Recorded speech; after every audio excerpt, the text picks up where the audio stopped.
Hello, everyone. It's been more than a year since the last devlog, and with the current project, it's basically been completely rebuilt from the ground up. I gave up on the last one, but then came back and decided to finish it, and so I rebuilt it. There's a whole lot of cool stuff to explore, and also a new logo and a new name. So let's get into it. As we can see, we've got kind of similar user interface as before. And this sort of part is probably familiar. So let me start off by showing what I built in the current version. And unfortunately, I wanted to make this devlog with much more complete game mechanics.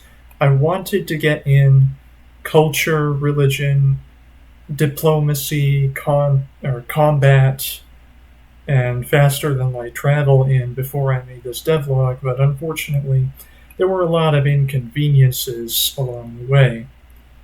So, let me just start by showing off the planets. As you can see, we've got province borders. We've got entirely procedural provinces. They're built on hex tiles. And each of these hex tiles, they got, this user interface down here kind of sucks. I'll have to revamp it later. So this whole thing is based on a geology system. As you can see, this is a lot more tectonic than your usual simplex noise. That's because it's running on a tectonic system. So let me remove the clouds and also hide the province borders. Let's go through the map modes. So here's the elevation map. As you can see, we've got some pretty tectonically inspired elevation. So we've got lots of mountain ranges. We've got some older mountains, kind of like the Appalachians. And we've got defined continents, mid-ocean ridges. Wait, no, these are trenches. Where are the mid-ocean ridges? I guess they're not very pronounced. They should be like right here on this vaguely wider band. We've even got some craters, and there's volcanic arcs for islands. And there's a whole lot of complicated stuff that goes into how this works. So I won't explain it too much, but this system generalizes to different tectonic regimes. So like this planet has plate tectonics, but not every planet has plate tectonics. So let's go over to this planet over here. This has a static lid regime. So we've got these lowlands, kind of like on Mars, which have this much more flat terrain, and they're a lot below the rest of the planet. We've got these elevated regions, which are based on the Tharsis region of Mars, and it's a lot more simplex and noisy. And then I don't have an example of an episodic lid planet in this system, but I could go find one in another solar system, and it would look a lot more like simplex noise. So before going to explore the galaxy, let's explore a little bit about these planets first. So we've got a bunch of different map modes. You can see down here we've got this whole menu. And there's a lot of different types of information that it will render. Some of these are going to get removed from the final game because the player doesn't need to know all this information, but it is pretty useful for me as I fine-tune the geology system, and it's not fully fine-tuned. For instance, resources are currently not placed in very good areas. Well, let me just cycle through. We've got temperature maps. They vary by latitude and altitude. And I also do a whole lot of weather simulations and calculations for humidity, and also a Köppen classification for biome, which isn't perfect, and I plan to improve this system in the future. But it's pretty good for what it does. As you can see, we've got a lot of Earth-like biome bands, and we try to have the diversity of biomes that you see on other planets. And I've got a biomass system, which is a stand-in for a future biosphere system that will be there in 1.0, but I'm using a more simplified biomass measure. Where is it? Yeah, right down here, as a proxy or as a stand-in for so that I can replace it later. And the game also tries to calculate where resources should be using geology, but currently it's not a very great system, and that'll get an update in the future. We also calculate ocean currents, and it's pretty amazing. So the red here is warm, the blue here is cold, and we have this vector field of the flow, and we do something pretty similar on the wind, where we use information about the planet's rotation to get the atmospheric circulation cells and the vector of which direction the wind is pointing at a place. And we have a precipitation map, and that, it has the tropical and subtropical and so on bands. So, and of course there's a way to exaggerate the terrain to see how it looks if it looks taller. You can see the height of this planet is actually being generated in real time, and I have some ice textures that are being applied. I thought that was pretty cool, and I did this so that I could verify how the terrain looks. So the terrain system here is based off of Kerbal Space Program's procedural quad sphere system, and you can see the level of detail changes as we move in and out. And it could use some optimization, but it's still pretty decent for what it does. Right now, what I'm going to talk about next. So I've gotten some work done on settlements. These are placed on tiles. You go and open this menu. Oh, there's a problem there. And if you do that, you can place one of these down here. I don't want to do that immediately because that system is a little bit in the works, but it does work and you can place stuff down. And as you can see, we have a bunch of different ways different buttons so that in the future we'll be able to place more stuff down here. And you can place links. And the whole link system is currently in being refactored. I'm refactoring that, but I didn't have enough time to refactor the links and logistics system like I wanted to before I had to make this devlog, because I wanted to get the devlog done today, and that it kind of sucks that I didn't get everything that I wanted done in time for it. But better show something than nothing. So let's go look. Actually, there's kind of a bug where right now where the economy is a little bit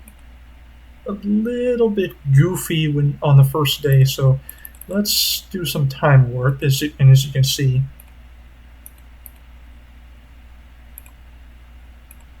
well, hold on. The camera moves along with the surface if we're zoomed in, but watch what happens when we zoom out. Up to a certain distance, our camera will stay on it, and I've set up the controls so it's pretty easy to go across the surface when you're looking close at a planet. But now look at what happens when we zoom out. Our camera stops tracking it perfectly. That's intentional, and as we zoom out, our camera gradually slides into not rotating with the planet, and we get to see the planet's rotation. I thought that was pretty neat. I did a lot of work to try to make the camera system user-friendly, and that was not easy, believe me. And so now if we're looking at planets here, and moons are kind of incomplete in the current version of the game. So we have this tab here showing us data about the planets, and this is going to be overhauled in the future to be a lot nicer, like our economy tab. And you can see we have some pretty cool sorry, we got some pretty cool stuff over here. There's a lot of different goods. I think there's like 98 different goods in the game, and of course that includes some more abstract goods like transportation capacity, which is a little bit iffy, and I'll be sure to give that a pass in the future.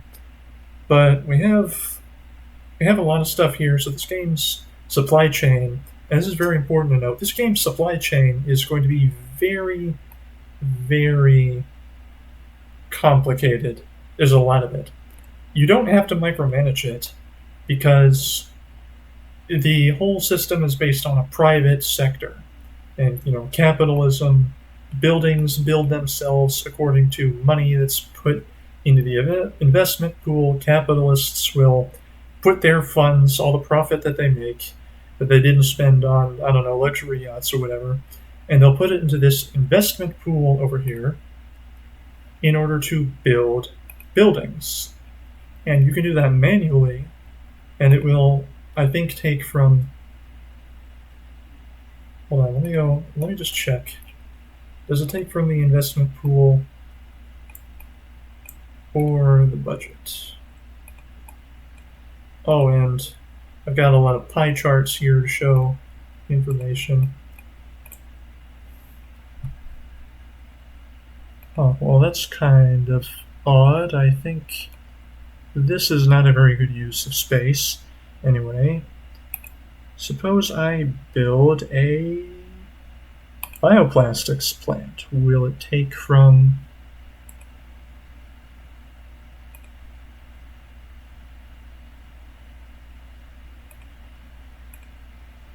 Huh. Well, no money is being spent because the resources are not there. Okay, let's just remove that from the queue. So, what happens in these settlements is that they're a lot like states in Victoria 3. Now, a lot of people don't like Victoria 3. I'm with you. I don't like Victoria 3.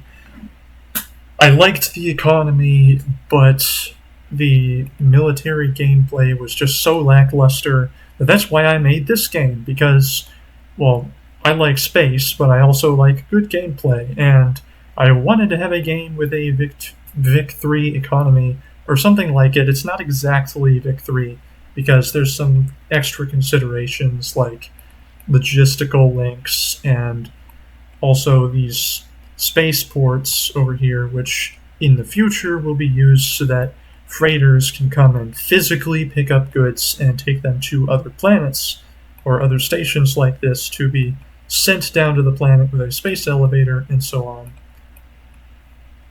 But let's see. Just showing off some of the UI. But this, currently the investment logic is a bit broken. Let me cool 200,000. Okay, now if we go up here, it should probably queue up a fiber plantation. Yep, exactly as queued, fiber plantation.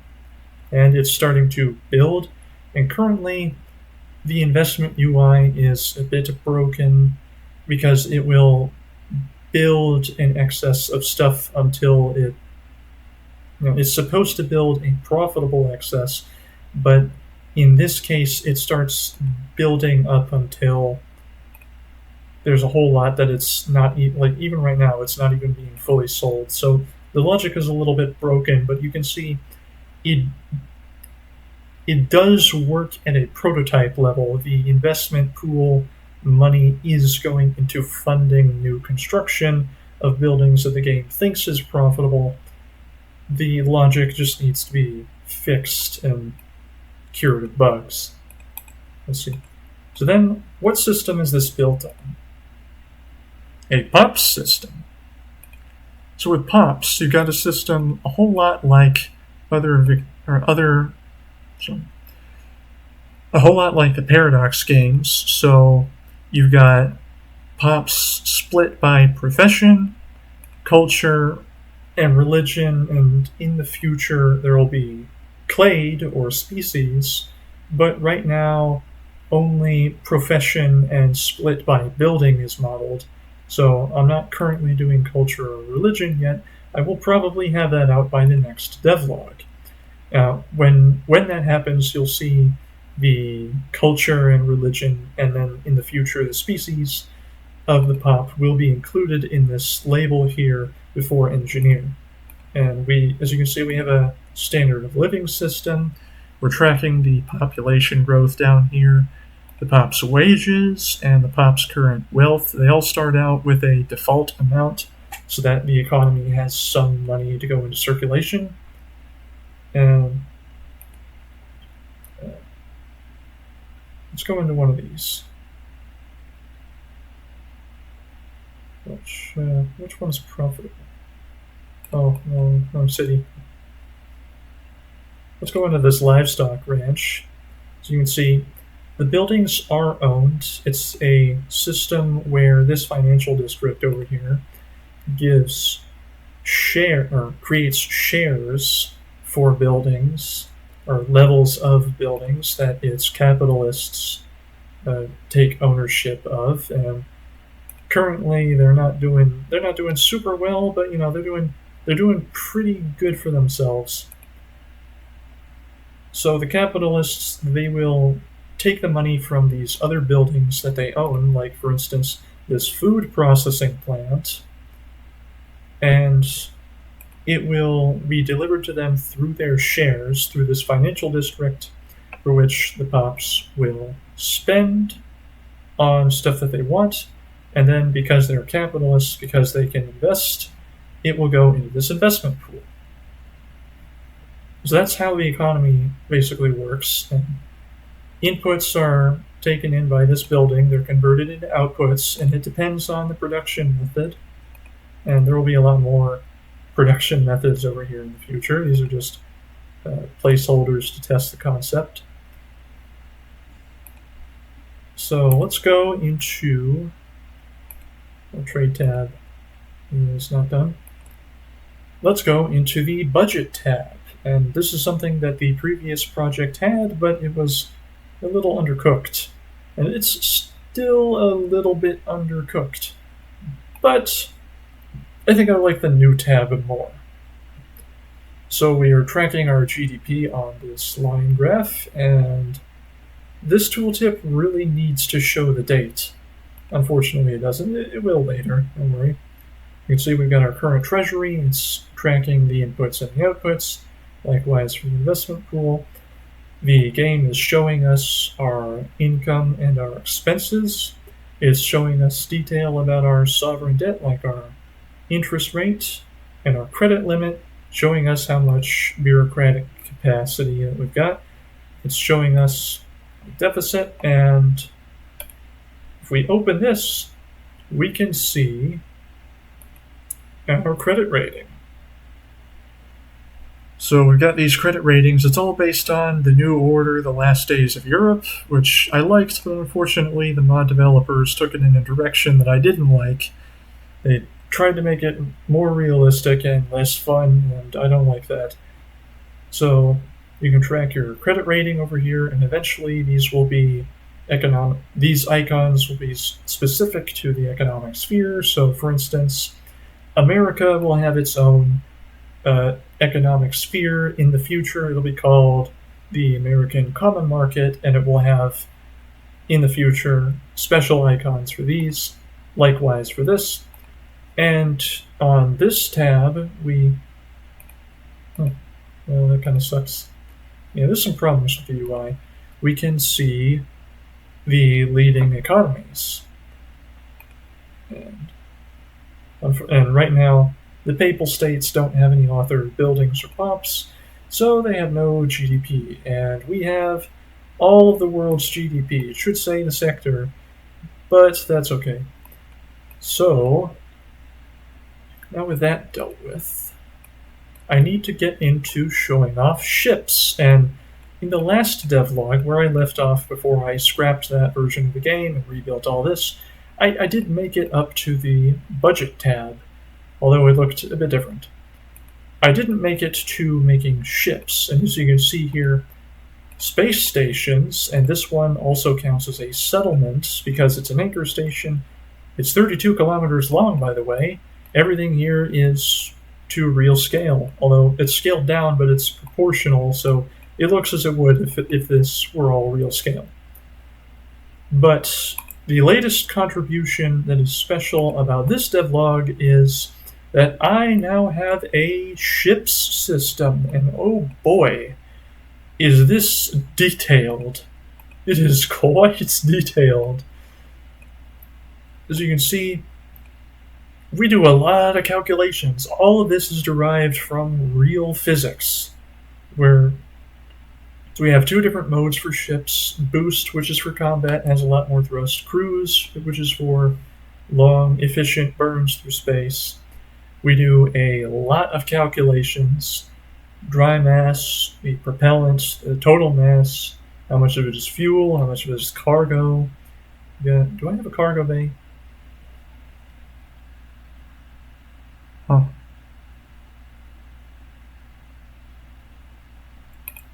Ooh, I am missing the cargo bay. This is supposed to be the courier. It has no cargo bay. That's a problem.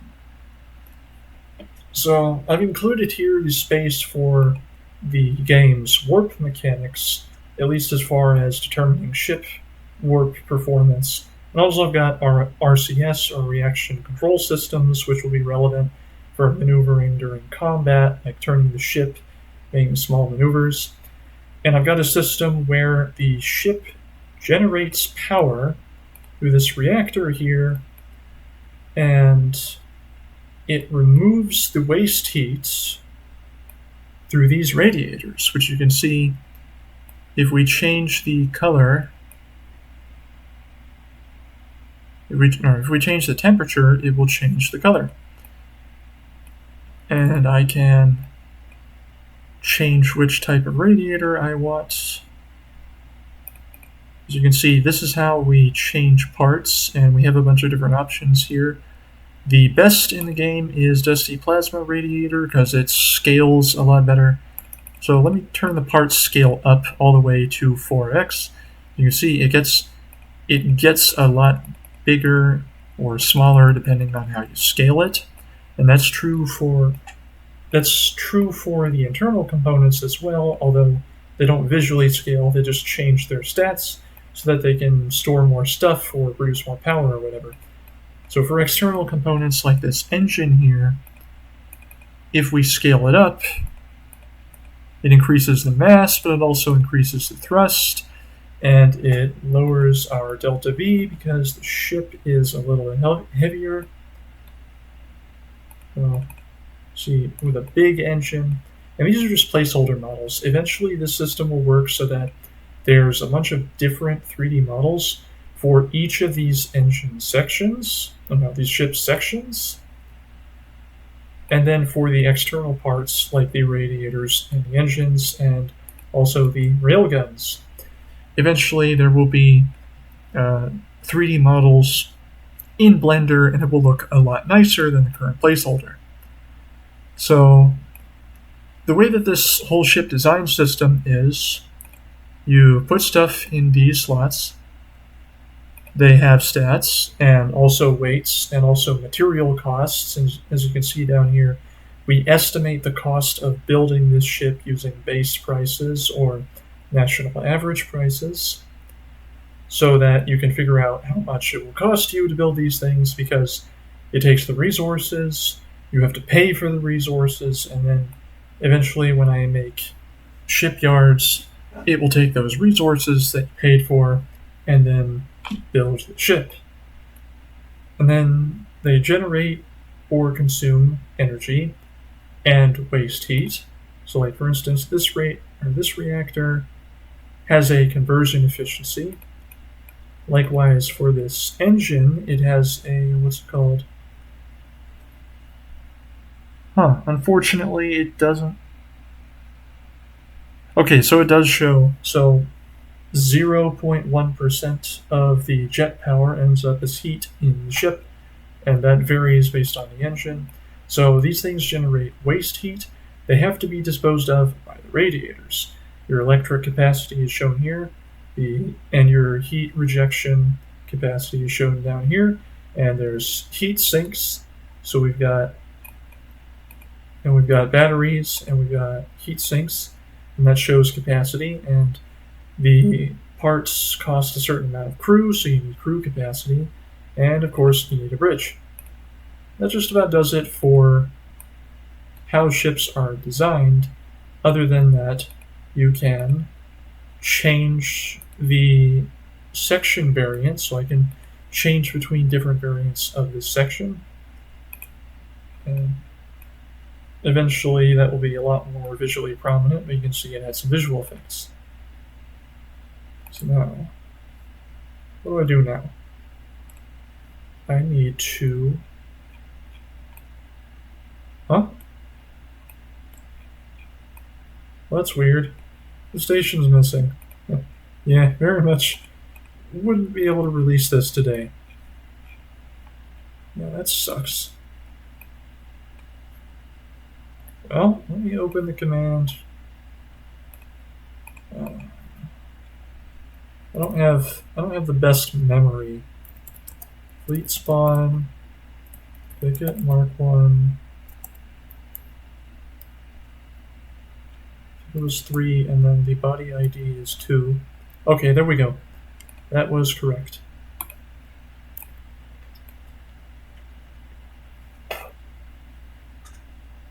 Okay, so what I just did here was I used the command, I used the debug console to spawn in a fleet. And we go down here, we can see it's showing the placeholder models that you saw in the ship design menu, and they're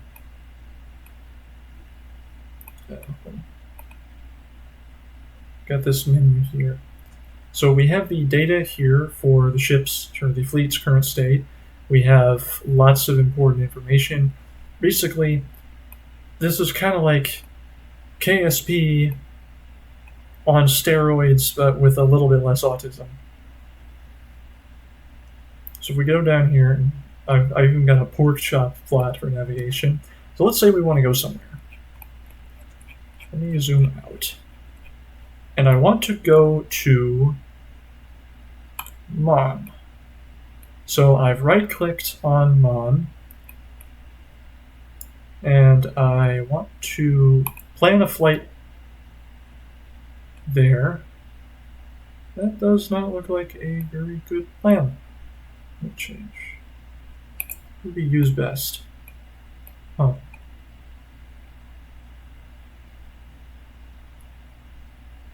Well, that's a little bit odd. That doesn't look like the optimal transfer to me. Oh.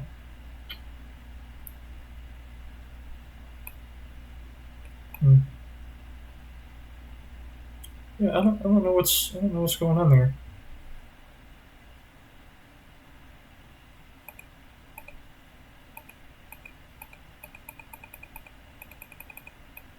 Oh, that's weird. So if I click on these pork chop spots, I can get different trajectories, and they'll launch at different times. But let me just use the best.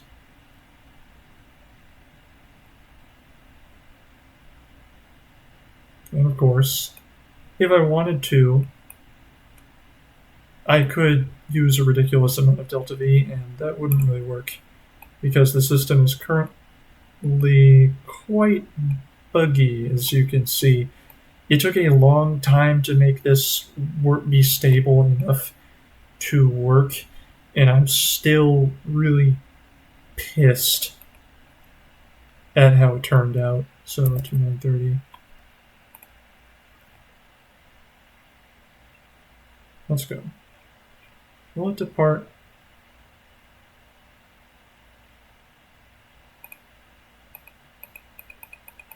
Yeah, this is just super weird.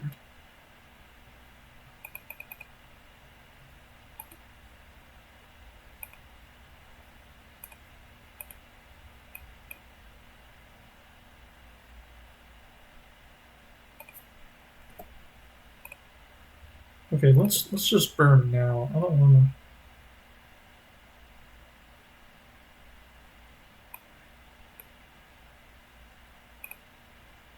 Well, I guess we kind of have to use the optimal.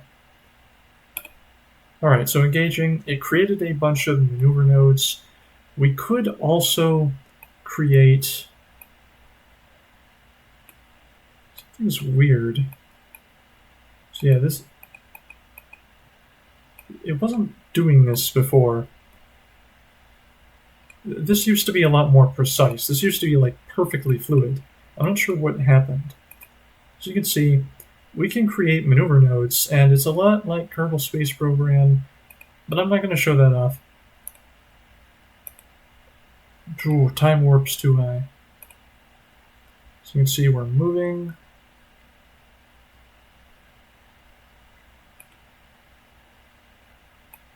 And here we are. Entry into... Okay, and it... Here, look at this. It'll show the next trajectory after the current one, but there's currently some conditions in which that doesn't work super well. And we are now orbiting Maine. Or, sorry, Mon. Can't really pronounce this conlang super well. Oh. Yeah. The LOD system can be a little bit laggy sometimes. Oh. I've never actually been in the orbit of Mon. Oh, this is pretty cool. I like this. You can see the sun in the distance, and the planet, although it's not very bright. And you can even, if you squint really hard, you can even see distant planets like here and here. Turn these back on. So what if we wanted to go further out? What if we wanted to go to Carnegie? Well, we can right-click. We can also set the target here, but I don't really want that.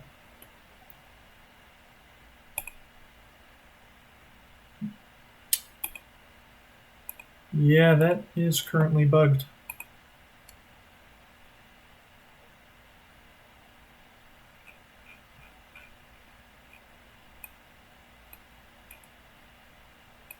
Well, that's broken. It should not take this amount of delta V.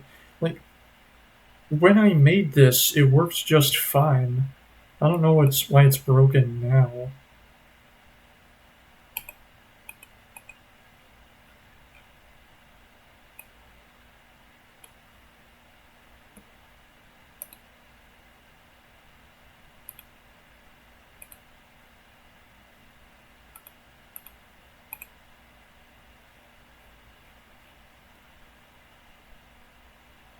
Leaf stone, huh?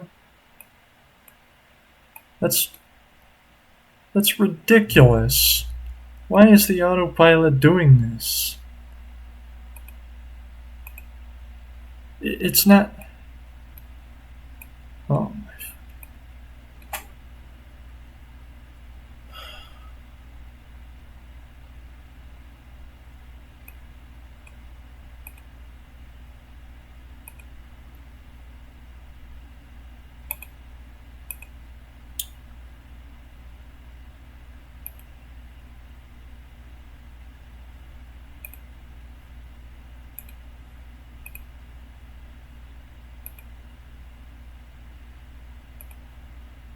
why do they all escape trajectory?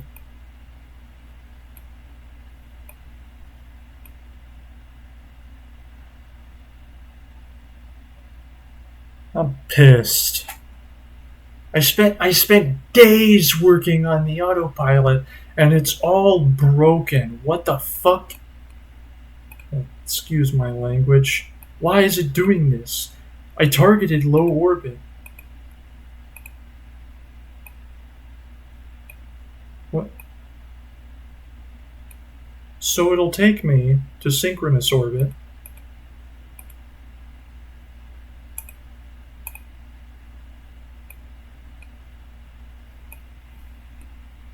But if I want to go to low orbit, It goes right through the planet.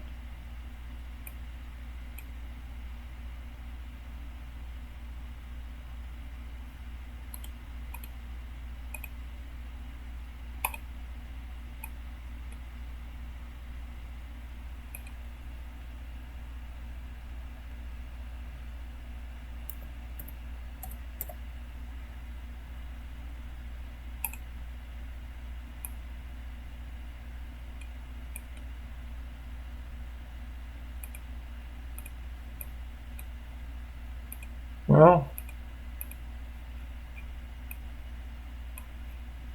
yeah. I hate the autopilot system.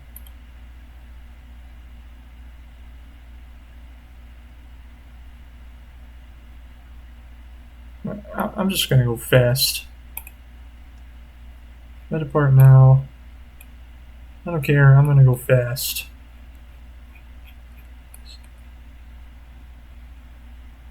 How fast? Well, I don't want to go too fast. Will it use... Okay, that works. So I'm going to use a more reasonable now. If I wanted to spend all my delta V, what would that look like? Yeah, that looks like about what I would expect. Alright. Let's go. On our way.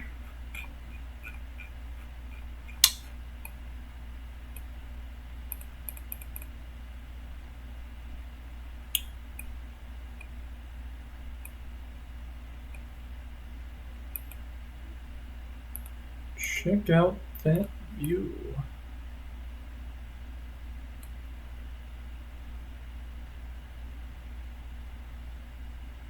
And, yeah, I didn't say that it was very polished.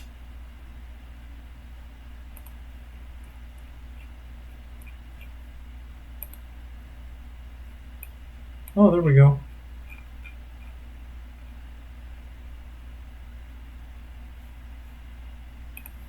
Wait, let me see. There we go. That's the planet.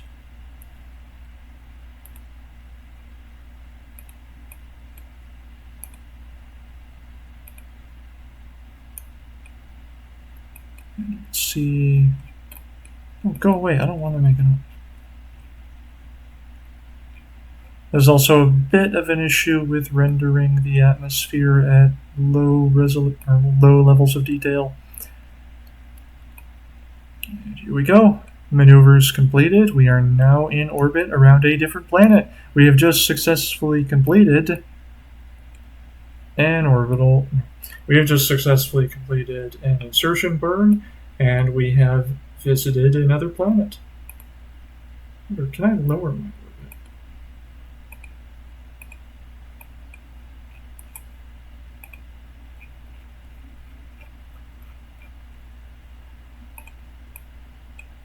Yeah, I can. But it doesn't really show my apoapsis. Or not, my periapsis. I'm kind of worried about that. Let's start 1 hour plan. Okay. Engage.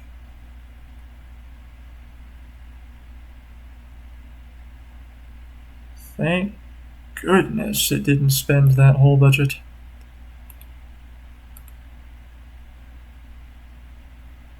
What? Damn it. I wanted to depart in 1 hour. It waited until a whole extra orbital period. What? Why is this system so broken? Okay, well, we didn't crash into anything, so let's look. Yeah, the scale out here is pretty crazy. Well, let's get a good cinematic view. We have atmosphere. Well, there's atmospheric scattering, but the effect doesn't look as pronounced on the surface as it should. I'm not sure why that is. I'm going to have to take another look at the atmospheric scattering code, because it doesn't look the way it should. You know, you've probably seen videos of live streams of like SpaceX's Starship and how blue the Earth looks under it. I'm gonna have to take a second look at the uh, Rayleigh scattering code, but it does look pretty nice. I like the way that it turned out. Kind of a fan down here, and in theory, I could develop the game so that I could land on this planet. That would take some work, but it isn't necessary. Like, I don't need. There's no part of this game that would ever require me to develop a feature where one of these ships could directly land on the surface, like in Kerbal Space Program. That's not what this game is. So, anyway, with that covered and the sheer scale of everything, it's real scale. It's not like Kerbal Space Program where the planets are 10 times smaller than they should be. These planets are real scale. Like, if the Earth were in this game, it would be the size of the Earth. Although, this is a 1 to 6,000 scale model, but it would be proportional to the Earth, and it would look like it was the size of the Earth. Now, with that out of the way, with pretty much the game mechanics as they stand right now covered, I want to go into other solar systems and explore something cool. Oh, that was weird. Oh, and I've got the nation tab. Currently, this is a very old tab. It needs to be redone. A whole lot of new UI has been made since, so like the cordon system. This is not the best. As you can see, you can kind of see the intent that I'm going for. So there will be character portraits. I have developed some art skills so that I can draw those character faces and portraits myself. And you can kind of see the outline that indicates the type of mechanics that I'm going for in the future. So now, with that said, let's go into the sector map. Let's go find a planet to look at. Again, this is not very good. I'm going to overhaul this UI in the future. And of course, there's a whole lot of UX improvement that needs to be done. So let's go.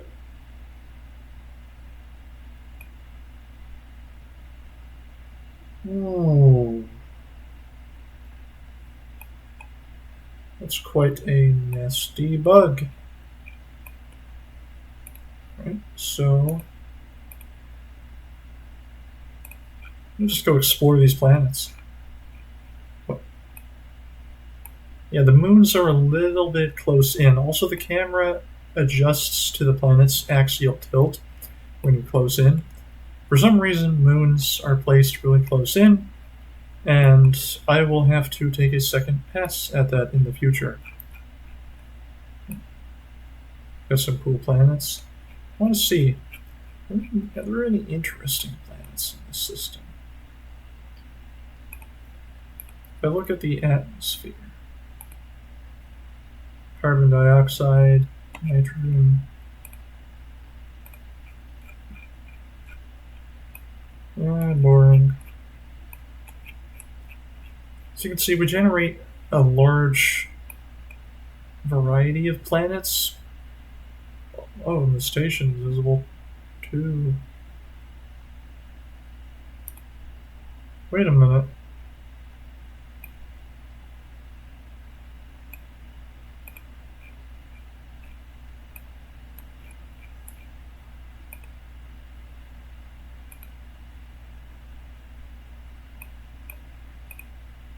I'm trying to check if planets in the system that...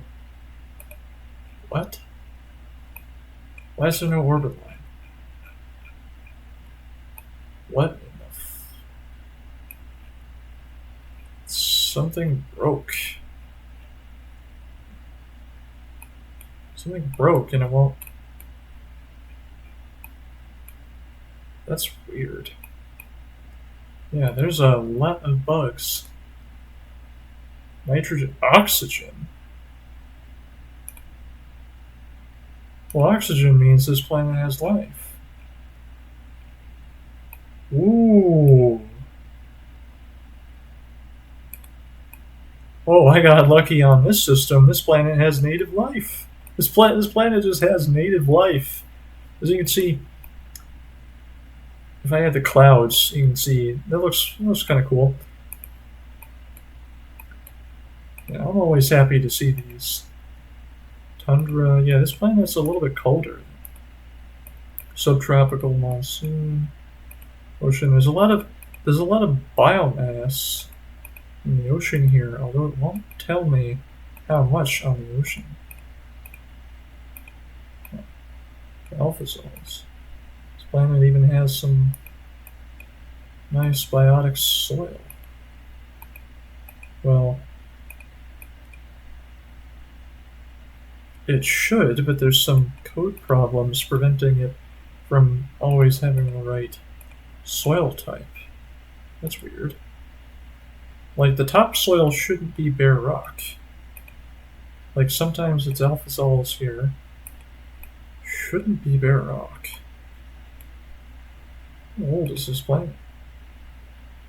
There's oxygen here. 6 billion years old. That's neat.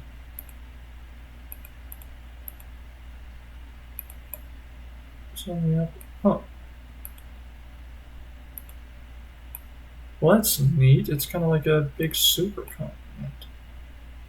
It kind of explains why this planet is so shit, though. Thin atmosphere. Now, the good news is, if I wanted to terraform this planet, like, say, maybe I wouldn't because there's already alien life here, or maybe you wouldn't want to do that, but if I wanted to do that, what I could do, and this will be part of the game's future terraforming mechanics, is underneath the surface of this planet is a mantle and a core. And we're mostly interested in the mantle. So the mantle has water in it in the form of hydrates that are stored within, and if I were to build a drilling platform to drill down into the mantle with like a microwave beam and then decompress the mantle hydrates, it would spill out into water vapor and become steam that would then condense on the surface and make the oceans deeper. And I could do the same I could do something similar for taking, where's the nitrogen? Nitrogen. I could thicken the atmosphere by finding pockets of nitrogen in the mantle and then drilling down to them and then releasing them. And I could do that. I could do something similar where I could sequester CO2 into the mantle as carbonates and similar things. And with that is the basic framework for terraforming a planet. So when I go to do that, it'll be pretty simple. Eventually, you'll build something in the Structures tab, and there'll be like some kind of various installations for, say, drilling into the mantle or spreading biomass or sequestering carbon in the atmosphere. And it will interface with the reservoir system in order to plausibly terraform the planet. And I came to this after thinking, well, if in real life we had to terraform a planet, how would we do that? Because it's absurd how massive the Earth's oceans are.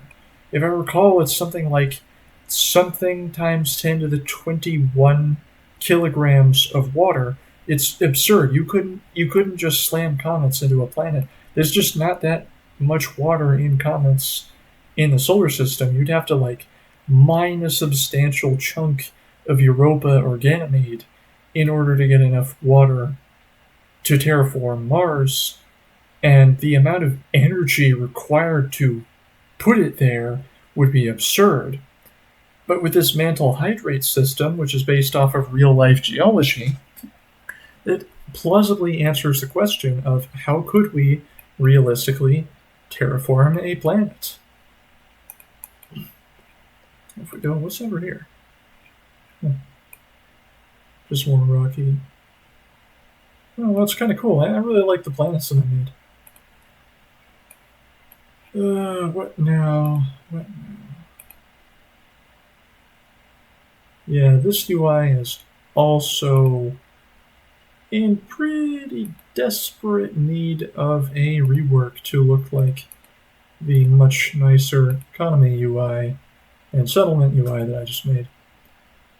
So anyway, with that done, I really need to make an inspector over here so that I can easily navigate back to my home system or see all of my assets, because I got no idea where I am.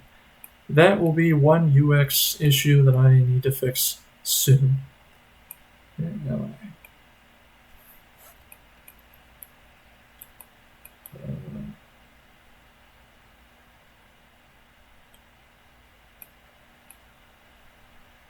I feel stupid right now.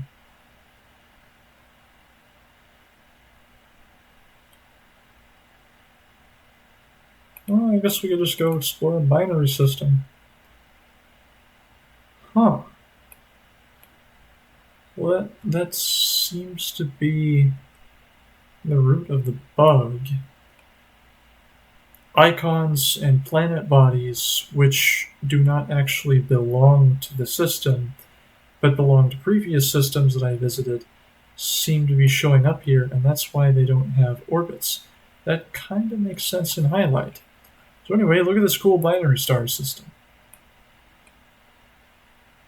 Yeah, that's pretty cool. Over here. So yeah, like, not every planet will be terraformable. Like, this place has got a very thick atmosphere, although I can kind of see underneath it. Oh, that's boring.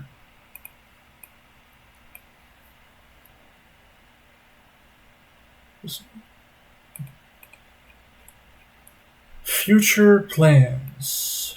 Future plans.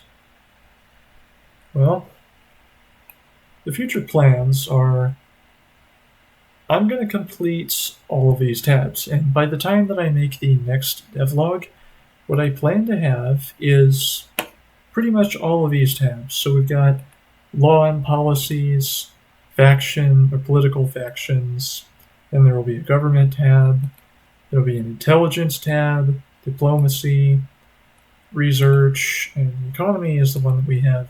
Currently, the economy is a system that is almost done.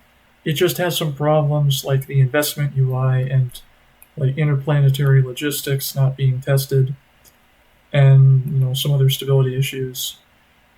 And also balancing. I haven't done balancing yet. I'll have to do that. There'll be these tabs in the future. So, yeah, there's a lot that hasn't been done. In the next devlog, I plan to get pretty much all of these tabs done, and all of their respective mechanics done. That includes espionage, diplomacy, other countries, showing borders on the star map, and that will be one thing helping me figure out where I am in the future.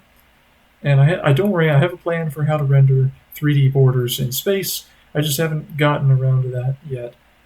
And also, I need to improve the UX, the user experience, before I make the next devlog. But the main thing that I want to show off in the next devlog, oh, that's an anchor.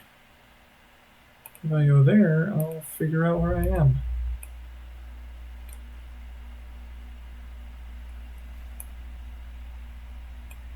Why is it on the edge of the map?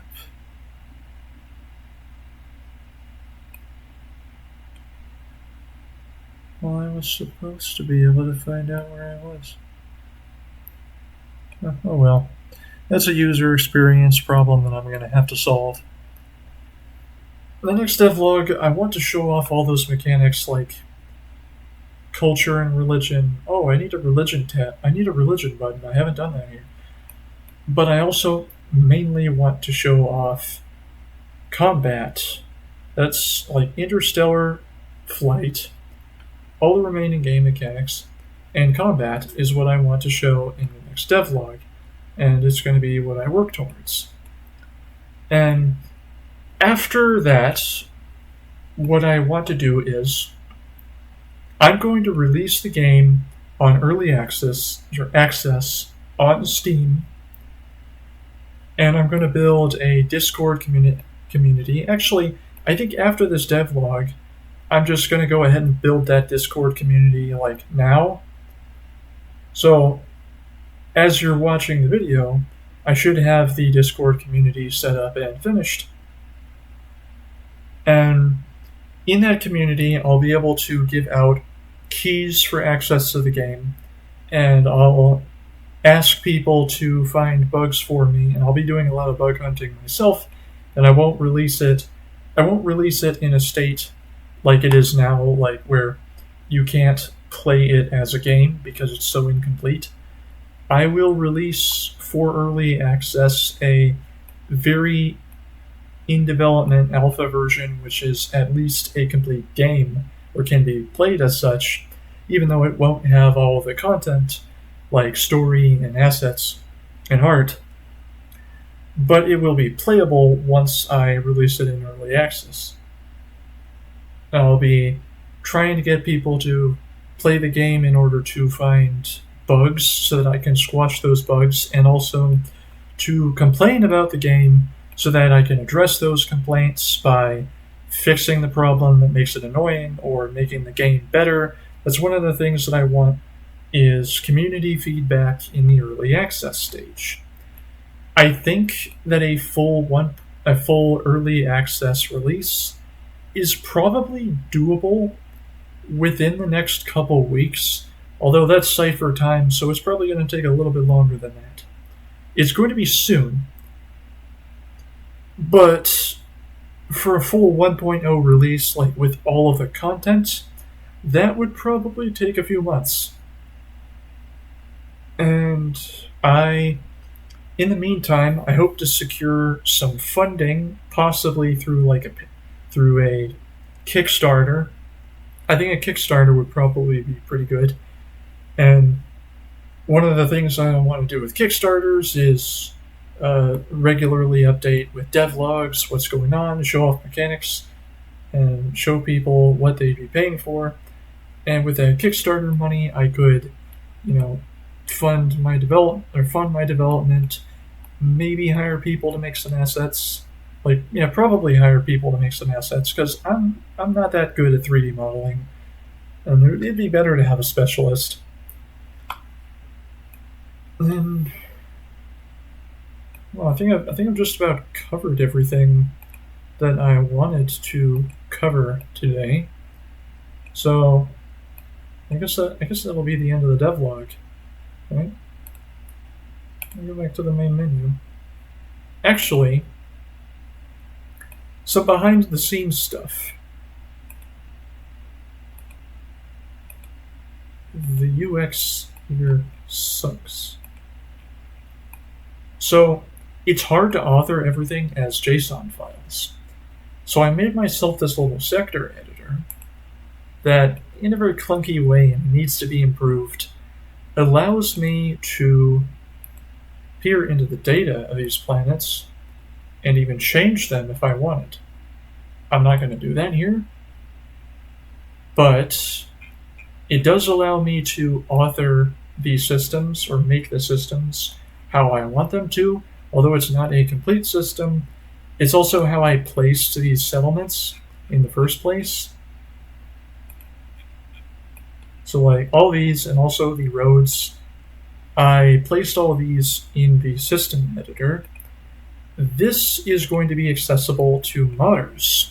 They're not going to be able to change the base data like I am, or the base game data, but they will be able to specify a path up here, and then the data will write to that mod path, and that's going to be a convenient tool for how people will be able to make mods.